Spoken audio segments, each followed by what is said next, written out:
Hello everyone, टिकलेज academy YouTube channel में आप सभी का स्वागत है। आज के वीडियो में सुपरपोजिशन थ्योरम ये टॉपिक को हम आगे बढ़ाएंगे और आज हम इसका 17th प्रॉब्लम सॉल्व करेंगे। तो देखिए, जो प्रॉब्लम आज हमें सॉल्व करना है वो आपके सामने है। क्वेश्चन में क्या लिखा है हम पढ़ेंगे। यहाँ पे एक सर्किट दिया है और इसके लिए क्वेश्चन में लिखा है find the voltage across 5 ohm resistor connected between A and B using superposition theorem. तो ये सर्किट में यहाँ पे ए और बी के बीच में ये जो 5 ओम का रेजिस्टेंस है इसके अक्रॉस का वोल्टेज हमें फाइंड आउट करना है बाय यूजिंग सुपरपोजिशन थ्योरम। तो चलो हम ये प्रॉब्लम सॉल्व करेंगे और ये प्रॉब्लम सॉल्व करने का टेक्निक बिल्कुल वैसा ही रहेगा जैसा हमने इसके पहले के प्रॉब्लम्स में यूज किए थे। सबसे पहले हम यहाँ पे चेक करेंगे कि यहाँ पे कितने सोर्सेस है। तो अगर आप यहाँ प्रॉपरली चेक करेंगे, यहाँ लेफ्ट साइड में ये है 2 एम्पियर का करंट सोर्स और यहाँ पे राइट साइड में 4 एम्पियर का करंट सोर्स। तो यहाँ पे 2 सोर्सेस दिए हैं। इसका मतलब हम ये प्रॉब्लम 3 स्टेप में सॉल्व करने वाले हैं। तो इसको कैसे सॉल्व करेंगे जरा पहले सीक्वेंस समझ लो, देन आफ्टर हम इसको सॉल्व करना स्टार्ट करते हैं। क्वेश्चन में क्या लिखा है? क्वेश्चन में लिखा है find the voltage across 5 ohm resistor. इसका मतलब ये 5 ओम रजिस्टर के अक्रॉस वोल्टेज फाइंड आउट करना है। तो अगर वोल्टेज फाइंड आउट करना है तो वोल्टेज फाइंड आउट करने का formula by using Ohm's law ये होता है, that is V equal to I into R। ये फार्मूले का यूज करके आपको वोल्टेज फाइंड आउट करना है। तो अगर आपको 5 ओम के अक्रॉस का वोल्टेज फाइंड आउट करना है तो आपको क्या करना पड़ेगा? 5 ओम में से फ्लो होने वाला पहले करंट फाइंड आउट करना पड़ेगा, वो करंट इंटू R यानी 5 ओम। तो जब तक आप 5 ओम में से फ्लो होने वाला करंट फाइंड आउट नहीं करते तब तक आप ये फार्मूले से इसके अक्रॉस का वोल्टेज फाइंड आउट कर नहीं पाओगे। तो सबसे पहला काम क्या है? सबसे पहला काम है कि ये 5 ओम में से फ्लो होने वाला करंट फाइंड आउट करना। इसमें से कितना करंट फ्लो हो रहा है पता नहीं, तो ये करंट पहले हमें फाइंड आउट करना पड़ेगा। देन आफ्टर हमें इसके अक्रॉस का वोल्टेज आसानी से मिल जाएगा बाय यूजिंग दिस फार्मूला। और ये करंट फाइंड आउट करने के लिए यहां पे जैसा हमने कहा इसको हम 3 स्टेप में सॉल्व करेंगे। सबसे पहले स्टेप में क्या करेंगे? स्टेप 1 में हम ये सोर्स को कंसीडर करेंगे और ये सोर्स को डीएक्टिवेट करके ये 5 ओम में से फ्लो होने वाला करंट फाइंड आउट करेंगे। ये रहेगा स्टेप 1। फिर स्टेप 2 में क्या करेंगे? हम ये करंट सोर्स कंसीडर करेंगे और ये सोर्स को डीएक्टिवेट करके फिर 5 ओम में से फ्लो होने वाला करंट फाइंड आउट करेंगे। ये रहेगा स्टेप 2। और फिर स्टेप 3 में क्या करेंगे?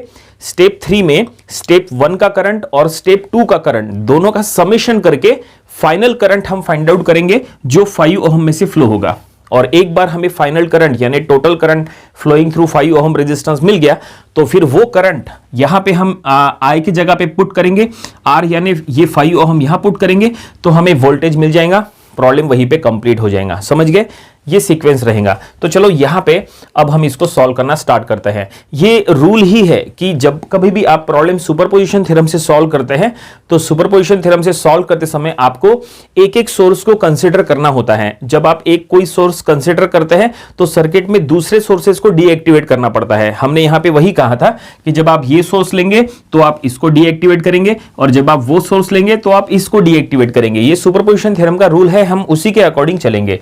तो चलो हम यहां लिखेंगे step number 1 consider 2 ampere current source. तो ये देखिए हमने लिखा है step 1 consider 2 ampere current source. इसका मतलब हम ये सोर्स को कंसीडर कर रहे हैं। तो जैसा हमने कहा था कि जब आप ये सोर्स कंसीडर करेंगे तो जो दूसरा सोर्स है उसको हमें डीएक्टिवेट करना है। तो दूसरा सोर्स कौन सा है? तो वो भी एक करंट सोर्स है। देखो ये करंट सोर्स है। ऐसे में हमें यहां पे एक न्यू सर्किट ड्रॉ करना होता है। तो ये देखिए हमने यहां पे एक न्यू सर्किट ड्रॉ किया है। न्यू सर्किट में आपको सिर्फ क्या करना है? दूसरा जो करंट सोर्स है उसको हमें डीएक्टिवेट करते हुए वहां पे ओपन सर्किट शो करना है, क्योंकि ये रूल है कि जब कभी भी आप वोल्टेज सोर्स को डीएक्टिवेट करते हैं तो उसको रिप्लेस करना पड़ता है बाय शॉर्ट सर्किट, और जब आप करंट सोर्स को डीएक्टिवेट करते हैं तो उसको रिप्लेस करना पड़ता है बाय ओपन सर्किट। तो ये एक करंट सोर्स है, इसको हम डीएक्टिवेट कर रहे हैं। तो ये देखो डीएक्टिवेट करने के बाद इसके जो एंड्स है उसको हमने ओपन किया है, तो ये हो गया ओपन सर्किट। ये देखो इस तरह से हमने यहां पे ओपन सर्किट शो किया है।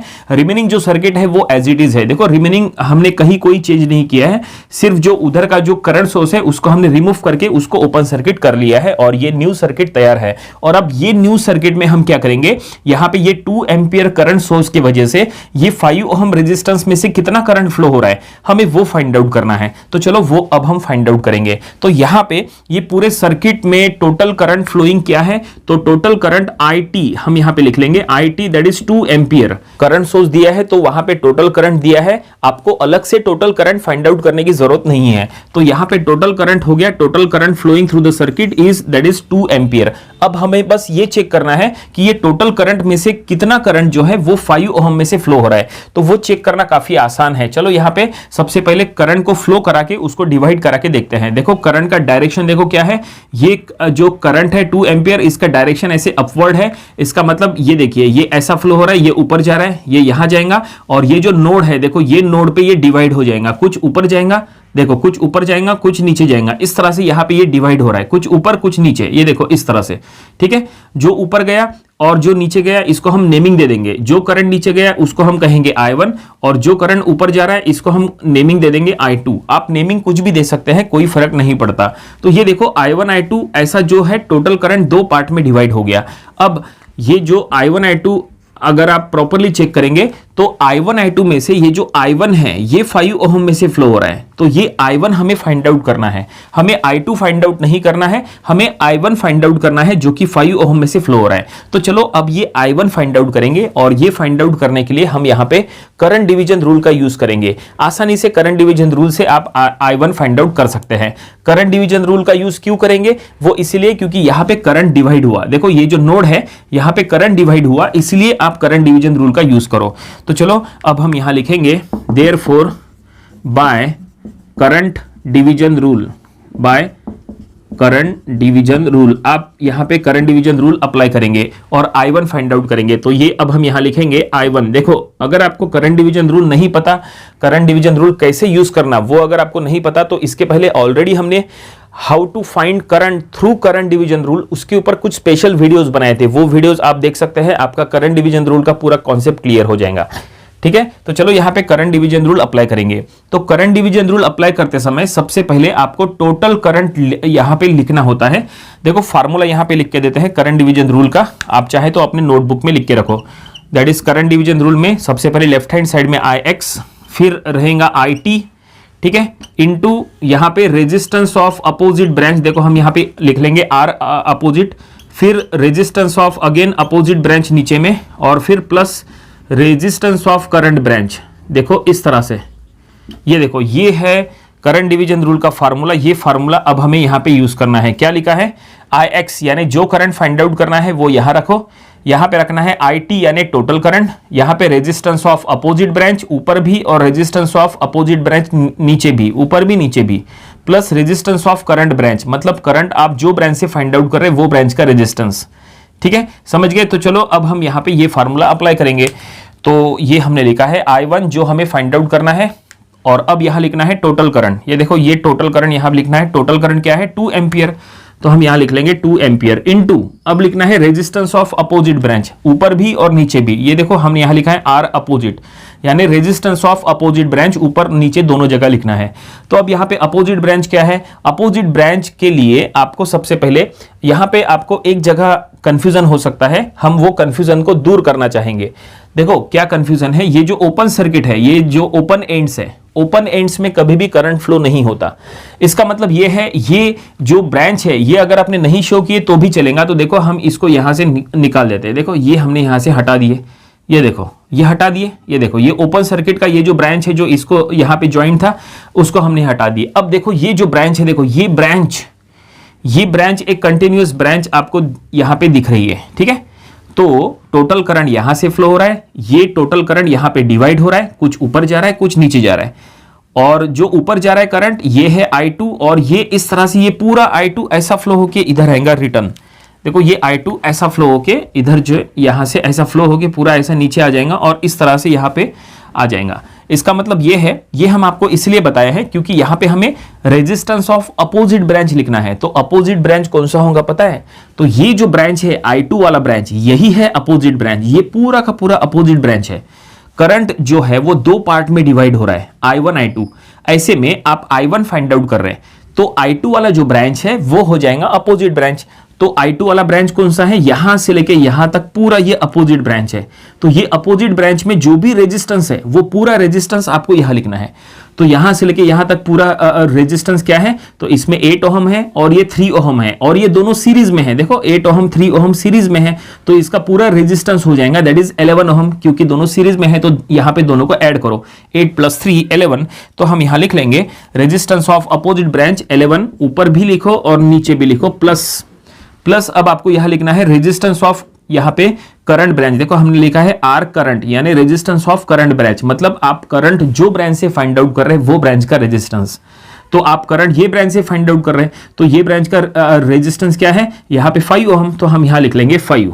ठीक है, समझ में आया कितना आसान करंट डिवीजन रूल यूज करना। तो अब ये करंट डिवीजन रूल का इक्वेशन बन गया, बस इसको सॉल्व करो तो देखते हैं इसके थ्रू क्या आंसर आता है। तो ये 11/16 इंटू ये 2, तो ये हम करेंगे 2 इंटू दैट इज 11/16, तो ये आ रहा है दैट इज 1.375। तो ये हम लिख लेंगे 1.375 एम्पियर का करंट। तो ये हमें क्या मिल गया, ये हमें मिल गया करंट I1 जो कि 5 ओहम में से फ्लो हो रहा है। तो ये काफी इंपॉर्टेंट है, ये स्टेप 1 यहां पे कंप्लीट हो गया। लेकिन एक काम करो, ये जो 5 ओहम में से ये जो करंट I1 फ्लो हो रहा है उसका डायरेक्शन क्या है, तो डायरेक्शन उसका डाउनवर्ड है। तो डायरेक्शन साइड में मेंशन करो। ये डायरेक्शन की जरूरत हमें क्यों पड़ेगी, तो जब हम स्टेप 3 करेंगे, स्टेप 3 में हमें सभी करंट्स का समेशन करना है। वो समेशन करने के लिए हमें ये डायरेक्शन की जरूरत पड़ेगी, इसलिए हमने यहां पे ये डायरेक्शन दे दिए। तो फाइनली स्टेप 1 यहां पे कंप्लीट हो गया। जैसा हमने कहा था कि स्टेप 1 में हमें क्या करना था, ये 2 एम्पियर के वजह से ये 5 ओहम में से कितना करंट फ्लो हो रहा है हमें वो फाइंड आउट करना था, तो वो हमने फाइंड आउट कर लिए। 2 एम्पियर के वजह से 5 ओहम में से 1.375 एम्पियर का करंट फ्लो हो रहा है डाउनवर्ड डायरेक्शन के साथ। Step 1 complete. और अब चलो स्टेप 2 की तरफ बढ़ते हैं। स्टेप 2 में हमें क्या करना है, स्टेप 2 में हमें ये सोर्स को कंसीडर करना है। ये एक करंट सोर्स है, उसको हम कंसीडर करेंगे और इधर का जो पहले वाला जो करंट सोर्स है इसको हम डीएक्टिवेट करेंगे, मतलब इसको ओपन सर्किट करेंगे। तो चलो वो हम यहां लिखेंगे, उसके लिए भी एक न्यू सर्किट ड्रॉ करना पड़ेगा। तो ये देखिए हमने यहां लिखा है step number 2 consider 4 ampere current source. तो ऐसे में हमने जैसा कहा था कि एक न्यू सर्किट ड्रॉ करना पड़ेगा, तो ये देखिए न्यू सर्किट ड्रॉ कर लिया है। और ये न्यू सर्किट में आप देख सकते हैं 4 एम्पियर को हमने यहां पे कंसीडर किया है और इधर जो पहले वाला जो करंट सोर्स है उसको हमने डीएक्टिवेट किया है। करंट सोर्स को जैसा हमने कहा था रूल के अकॉर्डिंग करंट सोर्स को डीएक्टिवेट करते समय हमेशा उसको रिप्लेस करना पड़ता है बाय ओपन सर्किट। तो ये करंट सोर्स को हमने रिमूव किया है और इसके जो एंड्स है ये हमने ओपन किए हैं, तो ये हो गया ओपन सर्किट। ये देखिए ये हो गया दैट इज ओपन सर्किट। और अब ऐसी कंडीशन में हमें फिर से 5 ओहम में से फ्लो होने वाला करंट फाइंड आउट करना पड़ेगा। तो चलो अब हम ये फाइंड आउट करेंगे। सबसे पहले यहां चेक करो कि यहां सर्किट में से कितना टोटल करंट फ्लो हो रहा है। तो यहां पे 4 एम्पियर का करंट यहां पे टोटल करंट फ्लो हो रहा है, क्योंकि यहां पे करंट सोर्स के लिए आप सॉल्व कर रहे हैं। तो ऐसे में हम यहां लिख लेंगे total current is that is 4 ampere. ये हमने यहां मेंशन कर लिया, जैसे इसके पहले के स्टेप में टोटल करंट हमें यहां पे 2 एम्पियर ले लिए थे और अब यहां पे 4 एम्पियर जो करंट सोर्स है उसी का 4 एम्पियर वो हो गया total current flowing through the circuit. और अब ये टोटल करंट में से कितना करंट ये 5 ओहम में से फ्लो हो रहा है वो अब हमें यहां चेक करना है। तो चलो वो हम चेक करेंगे। सबसे पहले ये करंट को फ्लो कराओ और देखो कि ये करंट कहां पे डिवाइड हो रहा है। यहां पे भी हम वही करेंगे जो इसके पहले किए थे। देखो इसके पहले हमने आपको क्या बताए थे कि ओपन एंड्स में से करंट फ्लो नहीं होता, तो हमने क्या किए थे ओपन एंड्स को वहां से रिमूव किए थे। देखो यहां से हमने इसको रिमूव किए थे, बिल्कुल वही चीज आप यहां पे कर लो, क्योंकि ये ओपन एंड्स के वजह से यहां पे कंफ्यूजन हो सकता है। तो ये देखिए ये जो ओपन एंड्स है इसमें से करंट फ्लो नहीं होगा, तो हम इसको जो है रिमूव करेंगे। आपने अगर इसको शो नहीं किए तो भी चलेगा, अगर आपने ये कुछ भी शो नहीं किए तो भी चलेगा। बस आपको इतना सर्किट ड्रॉ करना है, ये शो करने की जरूरत नहीं है क्योंकि इसमें से वैसे भी करंट फ्लो नहीं हो रहा है। ठीक है, तो ये इतना सर्किट है और अब ये कंडीशन में हमें 5 ओहम में से फ्लो होने वाला करंट फाइंड आउट करना है। तो चलो यहां पे हम करंट को पहले फ्लो कराते हैं। 4 एम्पियर करंट का डायरेक्शन अपवर्ड है, तो अगर ये डायरेक्शन अपवर्ड है तो टोटल करंट ये ऐसा फ्लो होगा। ये जा रहा है टोटल करंट ऐसा, ठीक है, ये इस तरह से आगे फ्लो हो रहा है। और यहां पे देखो नोड है, ये नोड पे डिवाइड हो जाएगा, कुछ इधर जाएगा कुछ इधर जाएगा। देखो यहां पे ऐसा 2 पार्ट में डिवाइड होगा। जो इधर जा रहा है करंट इसको आप नेमिंग दे दो, इसको हम कहेंगे I3 और इधर जो गया इसको हम नेमिंग दे देंगे I4। ठीक है, ये टोटल करंट फाइनली 2 पार्ट में डिवाइड हो गया I3 और I4 में। अब ये I3 I4 में से ये जो I3 है, देखो ये I3 आगे चल के यहां पे फ्लो हो रहा है। देखो इसमें से जा रहा है, देखो 5 ओहम में से ये I3 फ्लो हो रहा है। इसका मतलब ये है कि चेक करो कि 5 ओम में से कौन सा करंट फ्लो हो रहा है, 5 ओम में से I3 करंट फ्लो हो रहा है। I3 I4 में से I3 5 ओम में फ्लो हो रहा है। इसका मतलब यह है कि अब हमें ये I3 फाइंड आउट करना पड़ेगा जो 5 ओम में से फ्लो हो रहा है, और ये फाइंड आउट करने के लिए हम फिर से करंट डिवीजन रूल का यूज करेंगे, जैसा हमने यहां पे करंट डिवीजन रूल का यूज किए, क्योंकि ये नोड पे करंट डिवाइड हुआ था इसीलिए, और यहां पे भी तो वही हो रहा है। यहां पे ये जो ऊपर का नोड है, ये नोड पे करंट दो पार्ट में डिवाइड हो रहा है, और हमें अगर I3 फाइंड आउट करना है तो करंट डिवीजन रूल यूज करना कंपलसरी है। तो देयरफॉर हम यहां पे लिखेंगे therefore by current division rule. तो चलो अब हम करंट डिवीजन रूल का यूज करेंगे और I3 फाइंड आउट करेंगे। तो करंट डिवीजन रूल हमने थोड़ी देर पहले आपको लिख के दिए थे, उसी का हमें यूज करना है। तो सबसे पहले हम यहां लिखेंगे I3 जो हमें फाइंड आउट करना है। अब आपको इसके बाद क्या लिखना है, यहां लिखना होता है पहले टोटल करंट। टोटल करंट क्या है 4, तो हम लिख लेंगे 4 इनटू, अब लिखना है रेजिस्टेंस ऑफ अपोजिट ब्रांच। जैसे आपने यहां लिखे रेजिस्टेंस ऑफ अपोजिट ब्रांच, ऊपर नीचे लिखे ना, बिल्कुल वैसे ही यहां पे अब लिखना है रेजिस्टेंस ऑफ अपोजिट ब्रांच। अब इसमें से अपोजिट ब्रांच कौन सा है, तो देखो जो टोटल करंट है ये दो पार्ट में डिवाइड हो रहा है, I3 I4। I3 I4 में से आप I3 फाइंड आउट कर रहे हैं, ठीक है, I3 I4 में से आप I3 फाइंड आउट कर रहे हैं, तो जो I4 वाला ब्रांच है वो अपोजिट ब्रांच हो जाएगा, ठीक है। I3 फाइंड आउट कर रहे हैं तो I4 वाला ब्रांच अपोजिट, तो I4 वाला ब्रांच अगर अपोजिट है तो ये पूरा ब्रांच, देखो यहां से लेके यहां तक ये पूरा ब्रांच अपोजिट ब्रांच हो जाएगा। तो इसमें रेजिस्टेंस क्या है, तो इसमें रेजिस्टेंस है 3 ओम, तो ये हो गया रेजिस्टेंस ऑफ अपोजिट ब्रांच 3। ऊपर भी लिखो नीचे भी लिखो प्लस, अब देखो प्लस इसके बाद क्या है, आपको यहां लिखना होता है रेजिस्टेंस ऑफ करंट ब्रांच। देखो जैसा हमने यहां लिखे रेजिस्टेंस ऑफ करंट ब्रांच, यानी आप जो ब्रांच से करंट फाइंड आउट कर रहे हैं वो ब्रांच का रेजिस्टेंस, ठीक है, रेजिस्टेंस ऑफ करंट ब्रांच। तो आप ये ब्रांच से करंट फाइंड आउट कर रहे हैं, तो ये ब्रांच क्या है, देखो ये ब्रांच कहां से कहां तक ये ब्रांच लगी है, तो ये ब्रांच यहां से स्टार्ट हो रहा है और ये यहां से यहां तक लगी है। देखो रेजिस्टेंस ऑफ करंट ब्रांच मतलब जो ब्रांच से आप करंट फाइंड आउट कर रहे हैं वो ब्रांच का पूरा रेजिस्टेंस।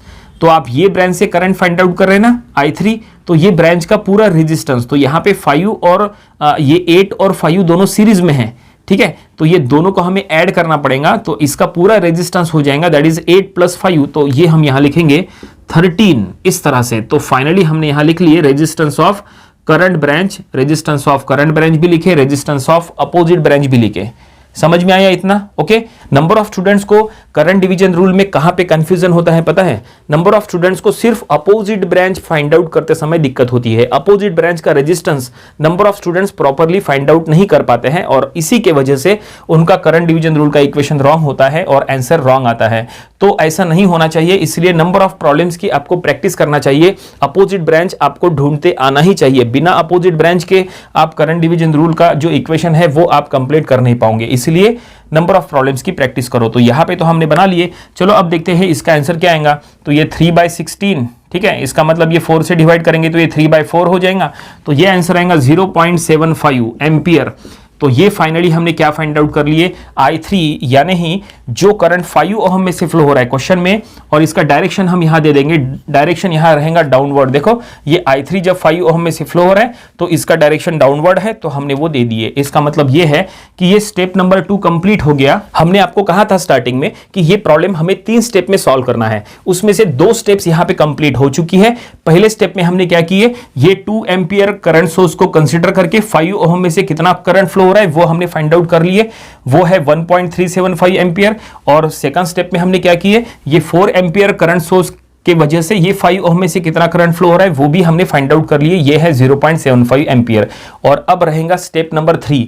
स्टेप नंबर 3 में हमें क्या करना है, स्टेप 1 का करंट और स्टेप 2 का करंट, दोनों करंट का हमें समेशन करना है, तो हमें टोटल करंट मिल जाएगा फ्लोइंग थ्रू 5 ओम। और एक बार हमें टोटल करंट फ्लोइंग थ्रू 5 ओम मिल गया तो वो करंट का यूज करके हम आसानी से 5 ओम के अक्रॉस का वोल्टेज फाइंड आउट कर सकते हैं, क्योंकि क्वेश्चन में लिखा है find the voltage across 5 ohm resistance, ठीक है। तो चलो अब हम ये स्टेप नंबर 3 सॉल्व करेंगे। चलो हम यहां पे सॉल्व करेंगे, इतने जगह में आसानी से सॉल्व हो जाएगा।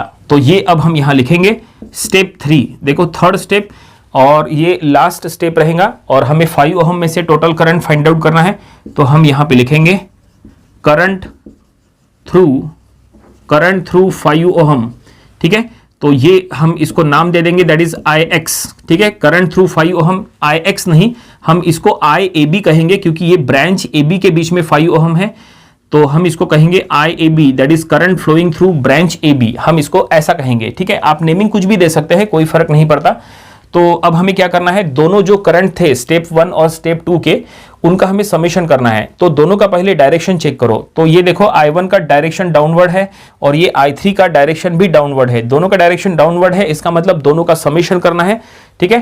तो दोनों का सीधा सीधा आपको प्लस करना है, मतलब ये है, तो ये I1 प्लस I3, ठीक है। तो I1 है दैट इज 1.375 प्लस I3 है जो हमने फाइंड आउट किए 0.75, ठीक है। इस तरह से बस ये दोनों को ऐड करो तो हमें टोटल करंट मिल जाएगा 1.375 प्लस 0.75, तो ये आ चुका है दैट इज 2.125, और ये हम यहां लिख लेंगे 2.125 एम्पियर का करंट फ्लो होगा दैट इज ब्रांच AB में से। इसका मतलब इनडायरेक्टली 5 ओहम रेजिस्टेंस में से कितना करंट फ्लो हो रहा है, तो 2.125 एम्पियर का करंट फ्लो हो रहा है। और अब इसी करंट का यूज करके 5 ओहम के अक्रॉस का हम आसानी से वोल्टेज फाइंड आउट कर सकते हैं। तो चलो अब हम यहां लिखेंगे देयरफॉर वोल्टेज अक्रॉस 5 ओहम के अक्रॉस का वोल्टेज फाइंड आउट करना है। तो हम यहां लिख लेंगे V, ठीक है, V इक्वल टू IR, जो हमने आपको फार्मूला बताए थे, V इक्वल टू IR। तो I कितना है, दैट इज 2.125, ये जो हमने सॉल्व किए थे 2.125, और R यानी रेजिस्टेंस जो कि है 5 ओहम। तो बस 2.125 इंटू 5 कर लो तो आसानी से ये सॉल्व हो जाएगा। तो ये आ चुका है 10.625।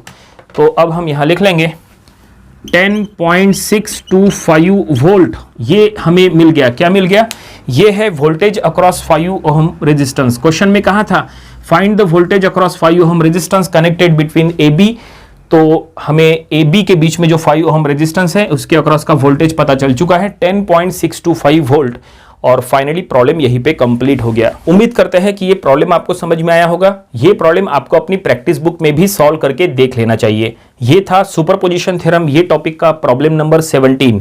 इसके पहले जो हमने इसके 16 प्रॉब्लम्स लिए थे वो भी आपको स्टडी कर लेना चाहिए, और इसके आने वाले दिनों में हम इसके और भी नंबर ऑफ प्रॉब्लम्स कवर करेंगे ताकि इसकी अच्छी खासी प्रैक्टिस हो जाए। तो मिलते हैं नेक्स्ट वीडियो में। Thank you very much.